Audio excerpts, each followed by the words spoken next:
Seluruh kepala daerah kabupaten dan kota se-Sumatera Selatan, Gubernur Sumsel Alex Nurdin dan Sekda Sumsel Mukti Sulaiman hadir dalam kegiatan serah terima personil pendanaan prasarana-sarana dan dokumen atau P3D urusan pemerintah daerah sebagai tindak lanjut Undang-Undang Nomor 23 Tahun 2014 tentang pemerintahan daerah di Geraha Bina Praja Palembang Jumat 30 September 2016.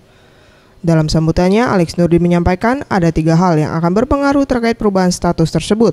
Antara lain sumber daya manusia, aset, dan keuangan.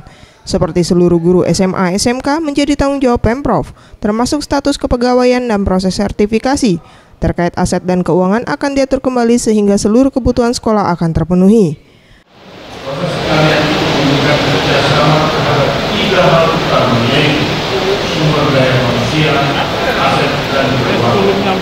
Dari sisi SDM seluruh guru dan tenaga pendidikan dan SMK menjadi bawah tanggung jawab pemerintah. Usai menyerahkan, Fitrianti Agustinda selaku Wakil Wali Kota Palembang menyampaikan ada 2.000 guru sekolah tingkat SMA SMK yang diambil alih oleh provinsi. Ya, sekitar jadi peralihan dari sekolah yang diambil provinsi ya, dari tingkat SMA sekitar lebih kurang sekitar 2.000-an kalau nggak salah. Ya, kita apa yang memang sudah berlaku dalam arti sudah diatur undang-undang kita jalani, itu saja. Jumlah PNS yang dipindah alihkan ke provinsi untuk Kabupaten Banyuasin sebanyak 550 PNS.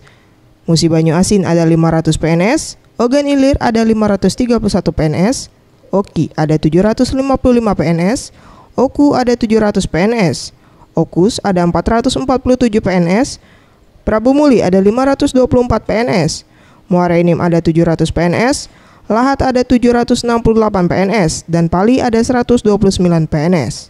Mega Dwi Handayani, Anugerah Sandi Pratama, Sriwijaya TV.